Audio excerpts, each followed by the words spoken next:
నమస్తే, welcome to signal TV. నేను మీ రవిరెడ్డి. హైదరాబాద్లోని ఓఆర్ఆర్ పరిధి లోపల ఉన్నటువంటి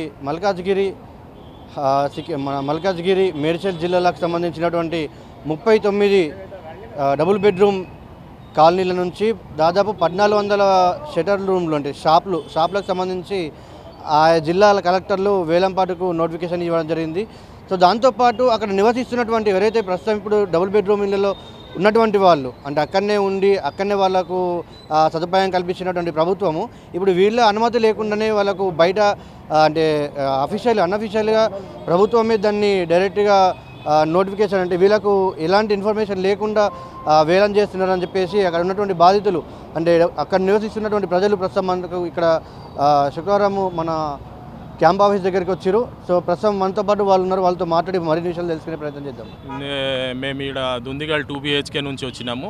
ఇవాళ ఇక్కడ ప్రజాభవన్లో మా ప్రాబ్లం చెప్పడానికి వచ్చినాము, అప్లికేషన్ ఇచ్చినాము. ఏంటంటే మాకు షటర్లు ఇంతకుముందు మా సొసైటీలకు ఇస్తారని చెప్పిరాళ్ళు. మాది ఆల్రెడీ కలెక్టర్ ఆఫీస్లో రిజిస్టర్డ్ అయిపోయింది మా సొసైటీలు. ఇప్పుడేమో ఒక వారం ముందే మాకు చెప్పిర్రు మేము ఈ సొసైటీలకు ఇయ్యము, మేము సేల్ చేసేస్తామని. ఆ సేల్ కూడా ఆక్షన్ లెక్క చేస్తుర్రు. ఇప్పుడు ఆడ బీదోళ్ళు ఉన్నారు, బీదోళ్ళకు వైట్ రేషన్ కార్డు చూపించి తీసిండ్రు ఇల్లు.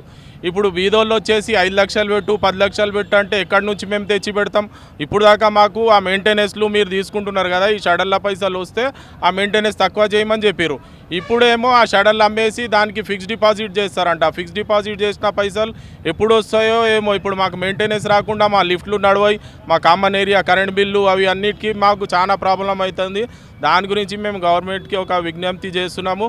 మా షటర్లు ఎవరికి అమ్మొద్దు, మాకే ఇవ్వాలా, మేము కిరాయికి ఇచ్చుకుంటాం. ఆ కిరాయి పైసలతోని మా బిల్డింగ్ మెయింటెనెన్స్ మేము చూసుకుంటాం. దాని గురించి మేము ఇంకా ఎక్కడైనా పోరాడాలంటే కూడా పోరాడి మా హక్కులు మేము తీసుకుంటాం. అంటే మీకు డబుల్ బెడ్రూమ్ అంటే పాత గవర్నమెంట్ ఉన్నప్పుడు ఇచ్చారు, అంటే పాత గవర్నమెంట్ ఉన్నప్పుడు ఇచ్చిన అధికారులు మీకు ఏమైనా చెప్పారు అంటే ఈ షటర్లు మాకే ఇస్తా అన్నారు. ఆ డబుల్ బెడ్రూమ్లో ఎవరెవరు నివసిస్తున్నారు వాళ్ళకే ఆ షటర్లు ఇస్తా అని చెప్పారు. ఆ షటర్లతోని మీ మెయింటెనెన్స్ చూసుకోండి, మీ బిల్డింగ్ది మంచి చెడ్డ తీసుకోండి అని చెప్పారు. కానీ ఇప్పుడు సేల్ చేసేస్తే ఆ డబ్బులేమో గవర్నమెంట్కి పోతాయి. గవర్నమెంట్ వేరే ఏం అప్పులు చేసిందేమో ఆ పైసలు అక్కడ తీసుకొని షిఫ్ట్ చేస్తారు. మేము ఎట్లా బతకాలా? మళ్ళీ ఆడ 9 ఫ్లోర్ల బిల్డింగ్లు ఉన్నాయి. అంత పెద్ద బిల్డింగ్కి మెయింటెనెన్స్ చేయాలంటే దీనికి ఇంట్రెస్ట్ వస్తుంది అంట. ఇంట్రెస్ట్ ఎప్పుడు వస్తుంది? మేము ఎప్పుడు మెయింటెనెన్స్ చేసుకోవాలా? లిఫ్ట్లు పోతే మళ్ళీ మేము ఎక్కనికి చేయనికి రాదు. అది ఇప్పుడే ఆడ ఊర్లో ఉన్నది, సిటీ నుంచి 3 కిలోమీటర్ దూరం ఉంది. మాకు ఉపాధి లేదు, మాకు ఆడ బతకనికి ఏం అవకాశాలు లేవు. ఈ రోజు నుంచి 21 తారీఖు వరకల్లా వేలంపాటు నడుస్తుందని చెప్పి 15 తారీఖు ఓకే 15 తారీఖు వరకు అంటే ఇప్పుడు ఈ 15 తారీఖు వరకల్లా మీకు పూర్తి పరిష్కారం జరగాలని కోరుకుంటున్నారు. పూర్తి పరిష్కారం జరగాలి. మేము ఏంటంటే చాలా ఎక్కడెక్కడ ఏరియాకించి ఒక ఏరియాకి వచ్చినాం. చాలా పేదవాళ్ళకి ఇచ్చిన ఇండ్లు. ఆ పేదవాళ్ళకి ఏం చెప్పి పంపించారంటే మంచిగా ఉంటుంది, మీకు ఇల్లు లేని కళ అంటే సొంత ఇల్లు లేని కళ మీకు వచ్చేసింది, మీ అదృష్టం అని చెప్పేసి ఇచ్చారు. ఇచ్చినాక అక్కడ మాకు కష్టం చేసుకోనికి కూడా ఎలాంటి వ్యాపారం చేసుకుందామన్నా లాంగ్ అయిపోయింది. సిటీకి లాంగ్ అయిపోయేట్లా మాకు ఎక్కడ పనులు కూడా లేవు. ప్రతి ఒక్క ఆడబిడ్డ దూరం పోయి నైట్ రావాలంటే కూడా ఒక వీధి లైట్లు లేవు, ఎస్టీపీ ప్రాబ్లం, నీళ్ళు లేవు. ట్యాంకర్లలో కమిషనర్ దగ్గర పోయి లెటర్ అడితే ఏమో ఇస్తే ఆయన ఏమంటే నీళ్ళ బాధ్యత మాది లేదంటున్నాడు. ఇప్పుడు ఎలక్షన్ వేసి బ్లాక్ వేసి ఎలక్షన్ చేసి ఒక ప్రెసిడెంట్ ఎన్నుకొని ఆ బ్లాక్ని మెయింటైన్ చేసుకోమని చెప్పారు. ఆ మెయింటెనెన్స్ ఎంత 500 మెయింటెనెన్స్ కింద మేము మెయింటైన్ చేసుకుంటున్నాం. ఇప్పుడు ఎస్టీపీకి కట్టుకోవాలి, స్టంపుకి కట్టుకోవాలి, మళ్ళీ మీ లిఫ్ట్కి కట్టుకోవాలి. మేమే మాకు ఇల్లు సొంత ఇల్లు అన్నట్టే కానీ ప్రతి ఒక్కరి మా మీద భారం అయి పడుతుంది. ఆ భారం పోతుందేమో షటర్లు వస్తే అంత బిజినెస్ చేసుకొని బతుకుతాం, మాకు ఇంత వ్యాపారం చేసుకుంటామని మేము అనుకున్నాం. ఇప్పుడు నోటికాడికి వచ్చినాక మాకు ఆ షటర్లు లాక్కుంటాం, షటర్లు మేము అమ్ముకుంటున్నాం అని చెప్తే మేము మాత్రం ఊరుకోము. వేలం పాడేసి అమ్ముకుంటామని మాకు మొన్న తెలిసింది కాబట్టి మేము ఇక్కడ దాకా వచ్చినాం. ఇలా ఎక్కడ దాకైనా పోతాం, మేము షటర్లు అమ్మనీయం. మాకు ఉపాధి అది. మాకు లేని గరీబోళ్ళం కూడా 500 మెయింటెనెన్స్ చేసుకుంటున్నాం. కూలి పని చేసుకొని వచ్చి 500 మెయింటైన్ చేసుకొని ఎస్టీపీ కట్టుకుంటున్నాం, సంపు కట్టుకుంటున్నాం, మన ఈ లిఫ్ట్లకు కట్టుకుంటున్నాం. అయినా మాకు సొంత ఇల్లు కళ అనేది మాకు మంచిగా లేదు. మాకు ఎందుకు వచ్చి ఇక్కడ పడ్డామని బాధపడుతున్నాం. సరే ఇప్పటికైనా మారుతుందేమో, షటర్లు వస్తాయి, షటర్లు వచ్చినాక మారుతాం మంచిగా అయితే అని మేము ఆశపడ్డాం. ఆ షటర్లు కాస్త లాగేసుకుంటారు కాబట్టి మేము షటర్లను పోనీయల్చుకోలే, మేము పోనీయము. ఎక్కడ దాకైనా పోరాడతాం. మాకు మహిళల మీద పట్టాలు ఇచ్చారు, ఈ మహిళలు ఎక్కడ దాకైనా పోయి మేము షటర్లు ఇప్పుడు మాకు ఫస్ట్ టైం ఇల్లులు ఇచ్చేటప్పుడు కేటీఆర్ సార్ అక్కడికి పిలిచినారు మమ్మల్ని. పిలిచినప్పుడు షటర్స్ మీకు హ్యాండ్ ఓవర్ చేస్తామమ్మా, ఆ రెంట్ డబ్బులతోనే మీరు మెయింటెనెన్స్ చేసుకోండి బిల్డింగ్ అన్నారు. ఇప్పుడు మెయింటెనెన్స్ మేము కట్టుకుంటున్నాం, ట్యాక్స్ కడుతున్నాం, ప్రతి దానికి మేమే అమౌంట్ అరేంజ్ చేసుకొని కట్టుకుంటున్నాం ప్రతి దానికి. ఇప్పుడు ఈ షటర్స్ వీళ్ళు అమ్ముకుంటే మరి మేము ఎక్కడ బతకాలి? ఎక్కడెక్కడో డ్యూటీలు చేసుకొని బతుకుతున్నాం. డ్యూటీకి వెళ్ళి వచ్చే లోపల నోటీసులు అతక పెడతారు. మరి ఎప్పుడు ఎంక్వైరీ చేస్తుంటే మేము సీక్రెట్ ఎంక్వైరీ చేసినాం అంటున్నారు. సీక్రెట్ చెకింగ్ అయ్యింది అంటే మీకు తెలియకుండా ఎంక్వైరీ మాకు తెలియకుండా చెకింగ్లు చేస్తున్నారు. కింద కూరగాయలకి తాళమేసి కూరగాయలకు దిగి పైకి వెళ్ళే లోపల నోటీస్ అతక పెట్టేసారు ఇండ్లలో కొంతమందికి. హార్ట్ పేషెంట్స్ ఉంటారు, ఎమర్జెన్సీ ఉంటారు. ఇప్పుడు స్కూల్స్ లేవు, స్కూల్ ఫెసిలిటీ లేదు. ఇప్పుడు 7th చదువుతున్నారు, 8th 9th 10th చదవాలి. మరి వాళ్ళు ఇప్పుడు అక్కడ సరౌండింగ్లో స్కూల్ లేదు. ఇప్పుడు వాళ్ళు అది అయిపోయిన తర్వాత వాళ్ళు వస్తారు కదా, ఇప్పుడు వాళ్ళ ఇల్లు కాపాడుకోవడం వాళ్ళకి తెలియదా? జాబ్స్ లేవు. మాకేమైనా ఉపాధి కల్పియండి, మేము అక్కడనే ఉంటాం. ఇప్పుడు 2 years అవుతుంది మేము అక్కడికి వచ్చి. 1 year నుండి కరెక్ట్ అక్కడనే ఉంటున్నాం. చెకింగ్ అంటే మా జాబ్స్ కూడా పోయినాయి. ఇప్పుడు ఇక్కడ వచ్చిన ప్రతి ఒక్కరికి డ్యూటీ లేవు. పొద్దున పోతే ఇప్పుడు నిన్న కూడా, ఎప్పుడో కాదు నిన్న విషయం చెప్తున్నా, నిన్న 9th బ్లాక్లో ఉన్నారు, 10th బ్లాక్లో ఉన్నారని చెకింగ్. అసలు ఎట్లా పరిగెత్తినామంటే అట్లా గండిమేసం వెళ్ళిన వాళ్ళం రిటర్న్ వచ్చేసినాం, పనుల మీదకి వెళ్ళిన వాళ్ళం రిటర్న్ వచ్చేసినాం, డ్యూటీల కోసం వెతుకున్నాం రిటర్న్ వచ్చేసినాం. మా షటర్స్ మాకు కావాలి. ఏది లేకపోయినా మేము ఉంటున్నాం. ఎందుకుంటున్నాం? షటర్స్ వస్తే మేము ఏదైనా అందులో పెట్టుకొని బతకాలని అనుకుంటున్నాం. ఆ షటర్స్ వచ్చిన పైసలు మాకు మెయింటెనెన్స్ తగ్గుతుంది కదా. ఇప్పుడు ఇంట్లో ఒక్కళ్ళు చేసి ఇల్లు గడవదు. ఇప్పుడు ఎంతమంది అంతమంది కష్టపడితే ఇల్లు గడుస్తుంది.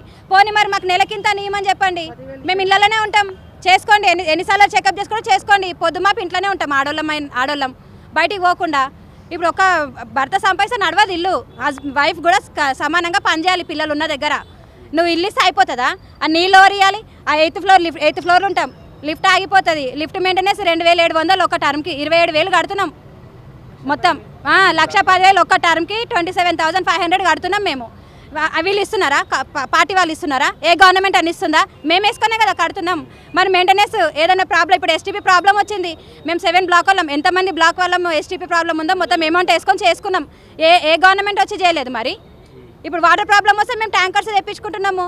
మరి ఏ గవర్నమెంట్ వాళ్ళు వచ్చి మేము ట్యాంకర్స్ ఇస్తామంటలే. వాటర్ ఒక్కటి గవర్నమెంట్ ట్యాంకర్ ఇస్తారు. ఇంత 7 బ్లాక్స్కి ఒక గవర్నమెంట్ ట్యాంకర్ ఏం సరిపోతుంది? వచ్చి ఉండాలి అంటారు, మాకు ఉపాధి ఉండదు, వాటర్ ఉండవు, కరెక్ట్గా ఫెసిలిటీస్ ఏముండవు, స్కూల్ లేదు, హాస్పిటల్ లేదు. రాత్రి చచ్చిపోతున్నామంటే కూడా హాస్పిటల్ లేదు. మాకు అరుంధతి హాస్పిటల్కి వెళ్ళాల్సి వస్తుంది. ఆ రాత్రి ఆటోలు దొరకవు. దగ్గరలో మీకు బస్ సౌకర్యాలు కానీ బస్సు ఆ రాత్రి రాదు కదా సార్. బస్సు వచ్చేది 7:30, 8, 10:30 లాస్ట్ బస్సు. ఏదైనా బస్సు 10:30 లాస్ట్. ఏ ఆటోలో అయినా పొద్దుంతా నడిపి వాళ్ళు అలసిపోతారు. ఇప్పుడు మేమేమే హెల్ప్ చేసుకొని ఒక్కొక్కళ్ళం వెళ్తున్నాము. మాకు అట్లాంటి ఉపాధులు కల్పియండి ఫస్ట్. షటర్స్ ఈ షటర్ రూమ్లకు సంబంధించి ఇప్పుడు మీరు ఎప్పుడైతే మీరు ఆ గృహప్రవేశం చేసారో డబుల్ బెడ్రూమ్లోకి, అంటే అప్పటికే వరకు రెడీ అయి ఉన్నాయా అంటే షటర్ రూమ్లు? మాకు పట్టాలు ఇచ్చే వరకే మొత్తం రెడీ అయి ఉన్నాయి సార్. షటర్సే కానీ ప్రతి వర్క్ మొత్తం రెడీ అయి ఉన్నాయి. షటర్స్ కాదు, ప్రతి పని నడిచిపోయి ఉంది. కరెంటు కానీ, వాటర్ కానీ, ఇది మన బోర్స్ అలాంటివన్నీ రెడీ అయి ఉన్నాయి. కానీ షటర్స్ మీకు ఇస్తాం, ఏ బ్లాక్ వాళ్ళకే మేము ఇస్తాం అనేసి అన్నట్టు మాట్లాడినారు. మరి ఇప్పుడు అది చెప్పింది గత ప్రభుత్వమా లేకుంటే ఇప్పటి ప్రభుత్వమా? గత ప్రభుత్వం, కేసీఆర్ ప్రభుత్వం చెప్పినారు మాకు ఇస్తామని చెప్పినారు, కేసీఆర్ ప్రభుత్వం. మరి ఇప్పుడు ఈయన వచ్చి కూడా 3 years 2.5 years అవుతుంది. మరి 2.5 years నుంచి ఏ రోజు మాకు ఇన్ఫర్మేషన్ ఇవ్వలేదు. ఇప్పుడు ఈ వారం నుంచి అయితే దమ్ చేస్తున్నారు. మా షటర్లు మాకు ఇస్తే మేము ఏం చేయం. ఎందుకంటే అలా ఒక ఉపాధి లేదు, ఒక దవాఖానా లేదు, ఒక బొందలగడ్డ లేదు. ఇప్పుడు చనిపోతే ఏడే పెడతాం మనిషిని, తీసుకుపోవాలి ఏడికి చెప్పండి? ఇళ్ళన్నీ కాల్ చేసి వచ్చేసినాం. అక్కడ ఒక ఉపాధి అనేది లేదు. ఇప్పుడు ప్రజలు అలా చచ్చిపోతున్నారు, వాళ్ళకి ఏం ఆమ్దాని ఉన్నది? ఇప్పుడు మేము కొలువు చేయాలంటే సిటీలలో పోవాలి, సిటీలలో చేసి ఏం చేయాలి? ఇప్పుడు మేమేమి షటర్లు ఉంటే మాకు మెయింటెనెన్స్ తక్కువ అవుతుంది. ఒక 200 మేము వేసుకుంటాం అందులో. ఇప్పుడు మా షటర్లు మాకు ఇస్తే మేము అందులో ఏమన్నా ఉపాధి చేసుకొని బతుకుతాం. ఇప్పుడు లేడీస్ కూడా పని చేయాలంటే ఏడికెళ్ళి చేస్తుంది. ఇప్పుడు మేము కూడా పనికి పోతాం. ఇప్పుడు చెకింగ్ అంటారు. ఇప్పుడు చెకింగ్ అనే వస్తున్నారు. మళ్ళీ మేము ఇప్పుడు పనికి వచ్చినాం, మేము బతకాలి అక్కడ? అది ఉన్నది మా దగ్గర. ఇప్పుడు ఆ పరిస్థితి కేటీఆర్ ఈ పరిస్థితి ఎట్లా చేస్తాడో ఆయన అనుభవించుకొని, లేకుంటే మొత్తం లేడీస్ అంతా ఒక్కటై ధర్నా చేసేస్తాం. ఆడ ఏం చేయాలో చేసేస్తాం. నమస్కారం అండి. దుందిగల్ డబుల్ బెడ్రూమ్ నుండి వచ్చాం మేము. గత ప్రభుత్వం మాకు డబుల్ బెడ్రూమ్లు ఇవ్వడం జరిగింది.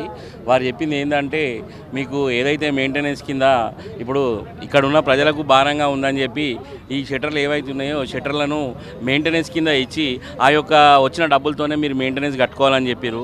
ఈ వారం రోజుల నుండి చాలా ఇబ్బంది పెట్టి ఈ షటర్లను వేలంపాట్లు చేస్తున్నాము అని చెప్పడం జరుగుతుంది. ముఖ్యంగా చెప్పాలంటే మౌలిక సదుపాయాలు ఏమీ లేవండి. అక్కడ ఒక గవర్నమెంట్ హాస్పిటల్ హాస్పిటల్ కానీ ఒక స్కూల్ కానీ కావాల్సిన వసతులు ఏం లేవు. ఇంకోటి కరెంటు వీధి లైట్లు కూడా దుందిగల్ నుండి డబుల్ బెడ్రూమ్కి వెళ్ళే దారిలో ఎక్కడ కూడా స్ట్రీట్ లైట్ లేవు. అదొకటి చాలా ప్రాబ్లం అవుతుందండి. సడన్లీ ప్రభుత్వం వచ్చేసరికి ఇలాంటి కార్యాలు చేస్తుంటే మాకు ఇలా ఉండలేకపోతున్నాము. దయచేసి ప్రభుత్వం ఏదైనా పట్టించుకొని ఈ షట్టర్లను మా బెనిఫిషరీలకే ఇస్తే ఎంతోమంది ఇక్కడ జీవనోపాధి కోసం బయట నుండి కూడా వచ్చారు. ఈ షట్టర్లను బయట వాళ్ళకి ఇవ్వకుండా బెనిఫిషరీలకే ఇస్తే తగిన న్యాయం జరుగుతుందని మేము కోరుచున్నాము. మా దుండియాల్లో ఫస్ట్ చెప్పింది ఏమంటే జిహెచ్ఎంసీ వాళ్ళు మీ షట్టర్లన్నీ మీకే ఇస్తామని చెప్పారు. మళ్ళీ బ్లాక్ వైజ్గా చేస్తామని చెప్పారు. కాలనీ వైజ్గా అసోసియేషన్ చేస్తామన్నారు. ఇంతమంది అధికారులు వస్తారు, అసోసియేషన్ చేద్దాం, రేపు వస్తాం, ఎల్లుండి వస్తామని అసోసియేషన్ అయితే చేయలేదు. ఇంకా ముఖ్యంగా ఏంటంటే అసోసియేషన్ చేయకుండా మాకు ఇన్ఫర్మేషన్ లేకుండా దుండిగల్ వాసులకు కూడా ఇప్పుడు మేమున్నాం బ్లాక్ల వైజ్గా ప్రెసిడెంట్లు ఉన్నాం. కనీసం మా షట్టర్లు అమ్మేటప్పుడు మాకన్నా చెప్పాలి కదన్నా. మా ఈ షట్టర్లు అమ్ముతున్నాము ఇట్లా వచ్చింది ఇన్ఫర్మేషన్, కనీసం ఏ ఇన్ఫర్మేషన్ లేకుండా ఎట్లా అమ్ముతారన్న వారం రోజుల్లో వేసేసి ఈ 10 తారీఖు డీడీలు కట్టాలి, 17 తారీఖు వేలం పాట వేస్తా అంటే అది కరెక్ట్ కాదు. మాకు అన్నీ ఏదంటే వాటర్ ఎస్టీపీల నుంచి ఇప్పుడు కరెంట్ బిల్లులు వస్తాయంట. అవి మొత్తం 2 ఎస్టీపీలు కలిపి 5 లక్షల దాకా వస్తాయంటారు. మళ్ళీ లిఫ్ట్లో ఏఎంసీలు కూడా కట్టినాము, 28,000 దాకా కడుతున్నాము. ఇంకా మళ్ళీ వాటర్కి సంపు మ్యాన్ పెట్టినాం. 3,000 రూపాయలు ప్రతి నెలకి 3,000 రూపాయలు చెత్తకు కూడా ఇస్తున్నాము. ఇంకా చాలా ప్రతి ఒక్కటి కూడా మేము పైసలతోనే నడుస్తుంది అక్కడ.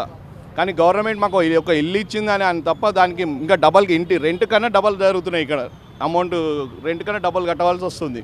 కానీ దయచేసి ఇదేదైతే షట్టర్లు ఉన్నాయో 8 షట్టర్లు ఉన్నాయన్న ఒక బ్లాక్కి, ఆ 8 షట్టర్లు కూడా రెంట్కి ఇచ్చిన కొన్ని వేరే ఏరియాలలో కూడా రెంట్కి ఇచ్చినా కూడా ఆ రెంట్లు కట్టలేక పబ్లిక్ రాలేక, అంటే ఇప్పుడు వాటర్ సమస్య ఉంది, కరెంటు సమస్యలు ఉన్నాయి, మంజీరా వాటర్ తాగడానికి వాటర్ లేదు. వాటర్ కొనుక్కోవాలన్నా 20 రూపాయలు పెట్టి వాటర్ బాటిల్ కొనుక్కోవాలి. మన ఇంట్లో ఒక కనీసం రోజుకి 2 అన్నా అవసరం పడతాయి, 40 రూపాయలు, అవే 1200 అవుతున్నాయి. ఇంకా ముందు ఇంకా ఇట్లాంటి విషయాలకి ఇంకా డబ్బులు అవుతున్నాయి. కాబట్టి పబ్లిక్ మంజీరా అనేది ఫ్రీగా ఇవ్వండి, పబ్లిక్ వచ్చి ఉండేటట్టు చేయాలి ప్రభుత్వం అనేది. మేము వచ్చి ఉన్నాము, అందరూ వచ్చి ఉంటుర్రు. ఉన్నోళ్ళు కూడా ఈ వాటర్ సమస్యకి, ఈ కొట్లాట పంచాయతీలకి అందరూ వెళ్ళిపోతున్నారు.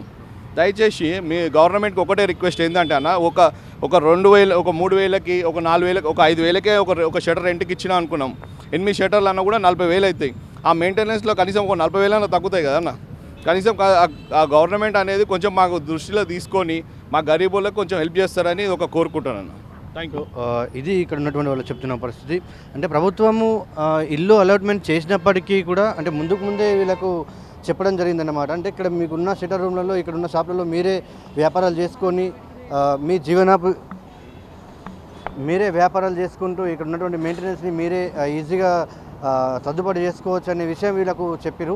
దాని తర్వాత మళ్ళీ ఎలాంటి నోటీస్ లేకుండా ఇలాంటి వీళ్ళకి అక్కడ నివసిస్తున్న ఆ ప్రజలకి ఎలాంటి ఇన్ఫర్మేషన్ లేకుండా డైరెక్ట్ ప్రభుత్వం వేలంపాటు చేస్తుందని చెప్పేసి వీళ్ళు ఈరోజు ఇక్కడికి ప్రజావాణి దగ్గరికి వచ్చి ఆందోళన చేయడం జరిగింది. కెమెరా పర్సన్ మహేష్ రెడ్డితో రవిరెడ్డి, సిగ్నల్ టీవీ, హైదరాబాద్.